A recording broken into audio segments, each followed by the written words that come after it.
Hey guys, good morning to you all. Happy Tuesday. I pray that you guys are having an excellent start to your morning.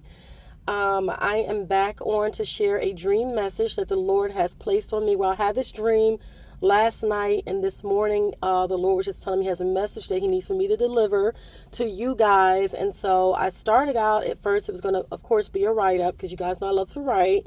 But the Lord said, no, this one I would prefer for you to go ahead on YouTube and make a video message about it. So, of course, I could talk about it a little bit more in a writing if the Lord tells me that's what He wants me to do. But for now, I'm going to keep this as a video message, okay?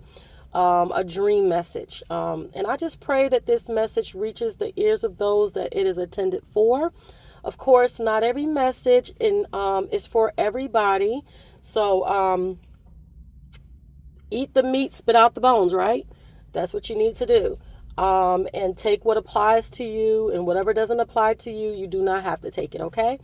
All right, so I'm just happy to be on with you guys again. I'm going to go ahead and get into this dream and then get into the message that the Lord placed in my spirit for you guys, okay? So in this dream, a gentleman had come to me. I'm just going to be blunt. I'm just going to be straightforward and blunt about it, okay? So my child's father, because I'm a single parent, right, had come to me in the dream and had apologized to me for not being there in helping me and assisting me in raising my child, and had further went on to praise me and to tell me that I was a wonderful parent and that he's able to see and know, despite anything, that I was a wonderful parent. He understands what the things that were taking place. And he was very sad, and you can tell there's a lot of guilt there. And you can tell there's a lot of just wishing that things had been different, that he had done right by my child, right? And acknowledging how hard that it had been for me to do what I did alone. And of course, acknowledging that he knew that it was because of me and what I had taught my child that my child was able to even communicate with him at all. So I'm just being straightforward with this message. I'm not going to sugarcoat anything. I'm not going to, because God is telling me not to. And so, I feel him too, so I cannot do that. Because this message is definitely going to help somebody and set somebody free today, okay? So in the dream, there are some details that were in this dream that I cannot share. God will not permit me to share certain details, but the part of the dream that He wants me to share is basically what I've just spoken.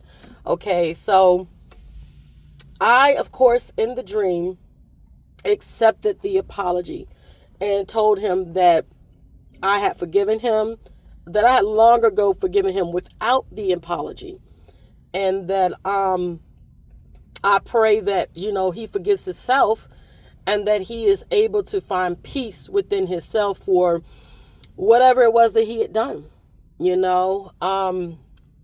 And so this message is for all the single parents. What I know.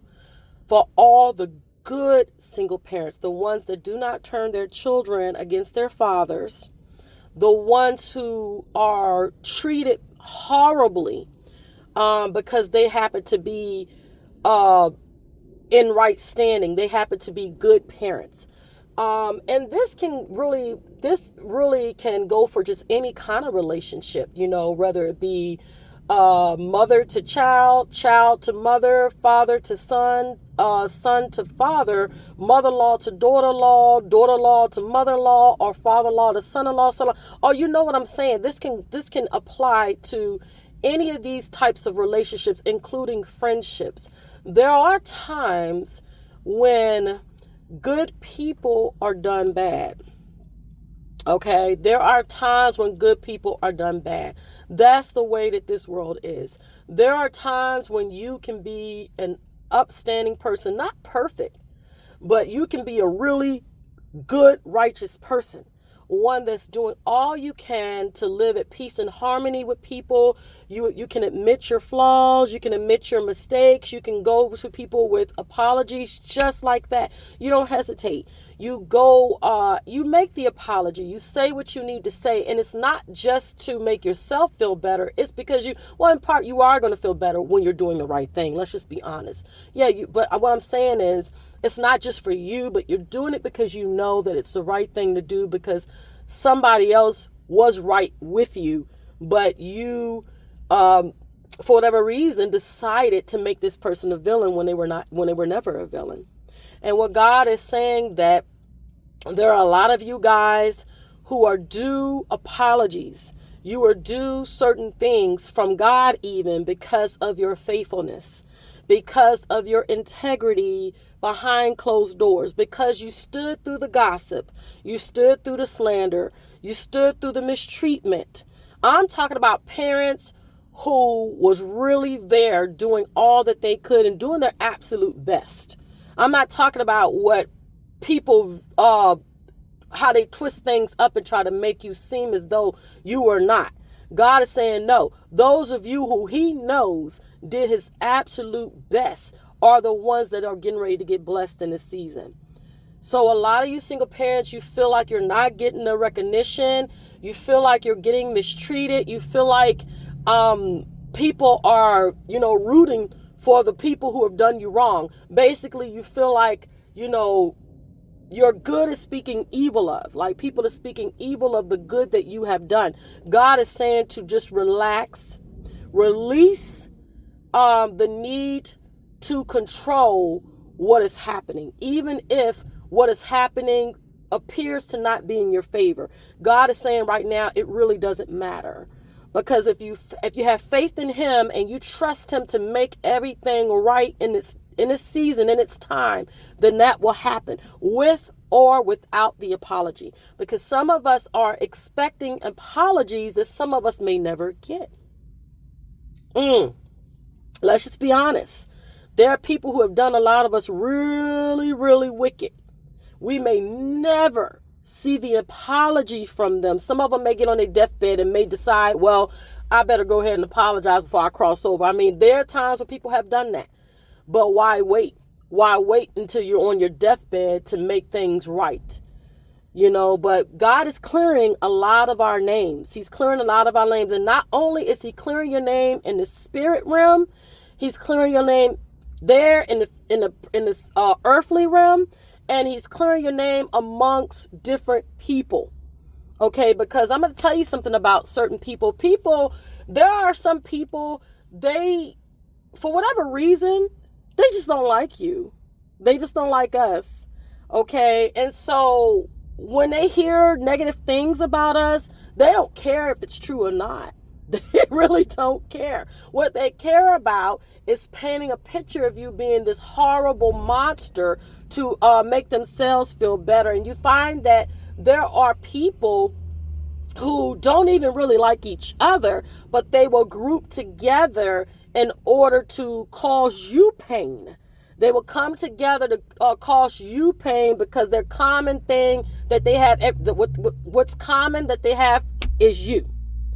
Okay, they don't even like each other, but they hate you. So the hatred that they have towards you is what causes them to come together, which is basically nothing more than a trauma bond. It's nothing more than a trauma bond. That's all that it is. There's no real healing taking place in these people. These people are just living from a place of delusion, and they're not healed. So because they're not healed, they're going to go on and continue on this path of trying to destroy somebody innocent. And the Lord is saying the more that these people go forward and trying to destroy those of us who are innocent, the more that they will destroy themselves. And unfortunately, some people are not going to be able to come back for some of the things that they've done. Okay, especially if you are labeled as God's anointed. It's dangerous. There are people who think because they are familiar with us, they may have some information about your past, or they may have been around for parts of your past, or whatever they feel that they are entitled to speak on your life, and they're not. And it's a very dangerous thing when people think they put themselves in that type of predicaments of being in danger with God.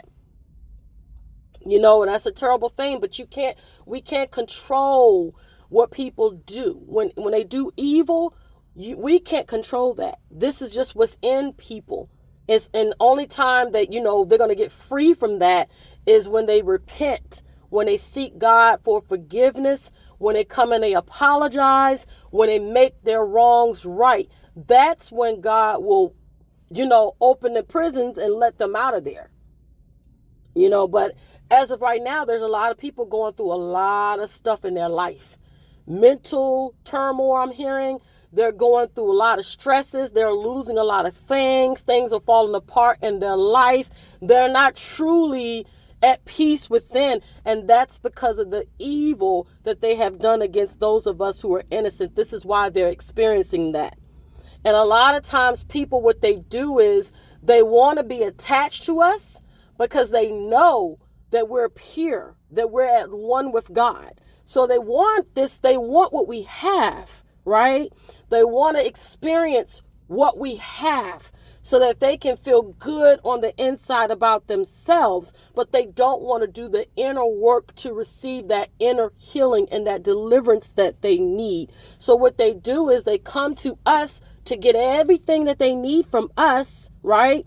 And in return, what they do to us after they've gotten their dose of energy, positive energy, a dose of power, whatever it is that they needed, once they get it from us, they start mistreating us. They go right back into thinking that everything that we have deposited into them, they got it on their own. That's what they think, right?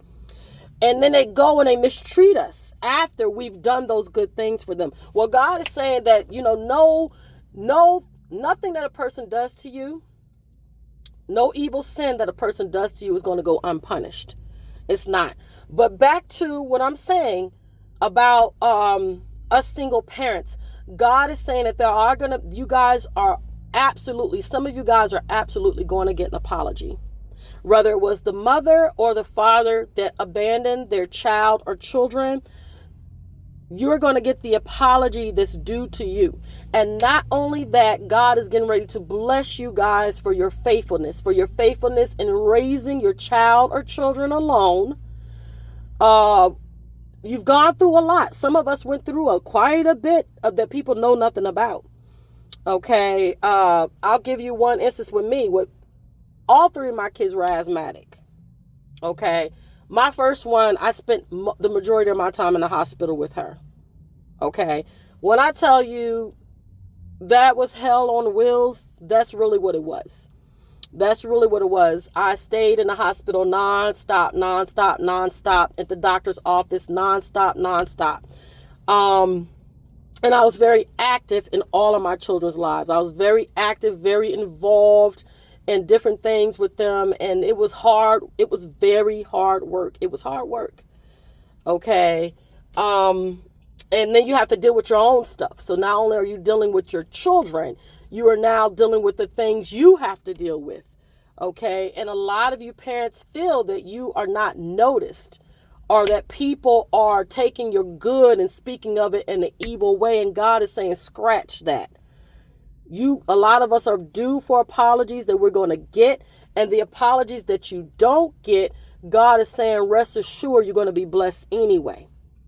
Okay. And that those who have done this evil to you, they are not going unpunished. They're not going unpunished. They're not going to get away with that. You think God is going to let people stain up your name as a parent and treat you evil and just walk scot-free? God is saying he's not fitting to allow that to happen. He's not allowing that, because now what they're doing is they're trying to bring themselves into something that God is building. Because what it's essentially doing, what they're doing is trying to, and the enemy is using these people to destroy your name so that God cannot get the glory out of your life, so that others can look at you and side-eye you. Okay, that is what the enemy's goal is to do. So he will use anybody and especially those close to you, to destroy your name so that the things that you're building for God, they can tear it down. And God is saying he ain't finna let that happen. That's not happening. That's not happening, because a lot of us have done so much inner healing, so much inner work. He's not going to allow people who refuse to do the very same work that we've done destroy what he is building. Because other people's lives are riding on us being obedient and doing what God has told us and called us to do. Okay, so again, and like I said, in the dream, I got the apology, I got the respect. I saw that the individual was he looked bad. He looked like tore up on the inside. So that tells me that God was dealing with the individual. Okay, that conviction came. And that's how God works. There's some people get that conviction and they say, I better go make this right. And then there are other people who get that conviction and they keep going straight on to hell. They don't care. They get the conviction and they get the signs and they get the troubles that are coming from what they're doing, everything going on in their life that ain't good. And they just, I'm going to keep going. I'm going to keep talking. I'm going to keep doing this. Until they destroy themselves. And you guys don't feel bad about when people make the decision to destroy themselves. It's nothing you can do. You're not God. We're not God. There's nothing we can do to get people to understand that their healing is going to come from God, not an individual. God can use an individual, but in my case, God didn't use nobody but himself. He came directly to me. And I did the inner healing and the inner work through years of isolation. I can talk about what I lived through. I can talk about what I did. What Rolane did, she can talk about it because she lived through it. She lived through it. And because of that inner healing and that inner work I did, of course, it invites a lot of warfare. Because when you do all of that and God's glory rests upon you, that's when you get all this warfare, because people are trying to figure out, well, why does God love that girl so much? And why is he protecting her? And why is she blah, blah, blah? And why is he protecting that guy? Why does God love that guy so much? And why is he so anointed? It's because of the work we've done. And it's because God chose us. And it's because God loves us. That is the reason why. Okay, so you guys, a lot of you guys are good parents. And unfortunately, you have people who are unhealed that wants to, because they're being used by the enemy, wants to hurt and destroy what it is that God is doing. And God is saying he's not going to allow it. Okay, so get prepared. If you get that phone call, you get that letter, you get that text message, somebody figures out a way to get in contact with you, all because they want to tell you, look, I'm sorry. You were a good mother. You were a good father. I did not do my part. Accept the apology. Please, the best thing that you can do is accept the apology. Do not be with your nose in the air. Do not go about saying, well, don't do that. Accept the apology. Allow that person to walk into their freedom, because they too need freedom too. The same freedom and the same forgiveness that Jesus gave us, we have to extend that to others, even if you don't deal with them like that. We have to extend that to them, even if they weren't there. You have to extend that to them, even if they did blackball you or dog you out or lie on you. Okay, now that doesn't mean you have to go back around and be around these people, but extend that forgiveness so that they can go through the healing process and the things that they need to go through. They could take the steps needed for their freedom. Okay, so anywho, guys, that is the dream. That is the message. I pray that you guys have a wonderful rest of your day. And I also pray that this message makes it to those who need to hear it today. Of course, whenever you hear it is the time that God has for you to hear it and receive it. You guys are amazing. Continue to be amazing. Continue to be great mothers. Continue to be great fathers. You do not have to be perfect. Okay, we are all on a journey. We are all growing. We are all learning. That never stops. It doesn't matter the age you are. It never stops. So keep growing, keep learning, and keep having faith in God and not man. Okay? And if God blesses you with people who are rare gems in this world, please take those people. Consider that God loves you to bring certain people in your life. Do not take these people for granted, because people like that are very rare. It's rare to come across genuine, authentic people who love God. It's very rare. Okay, so please be real with those that enter your life. Let's stop the lying. Let's stop the slandering. Let's stop the gossiping, because all you do when you do things like that is bring destruction to yourself. And then you have some people who love to see destruction. So you have some people who want to get an earful of nastiness about another person just for them to continue spreading that from one person to another. What they don't realize is the same judgment that the person who started it is going to get is the same judgment that they're going to fall up underneath. And it's a terrible thing to fall up under God's judgment. Okay, so anyhow, guys, you guys do have a lovely day. Please like, comment, share, and subscribe to this YouTube channel. And I will be back on with another download, message, dream, prayer, whatever it is God will have me to speak to you guys. All right. Take care, guys. Be good. Bye.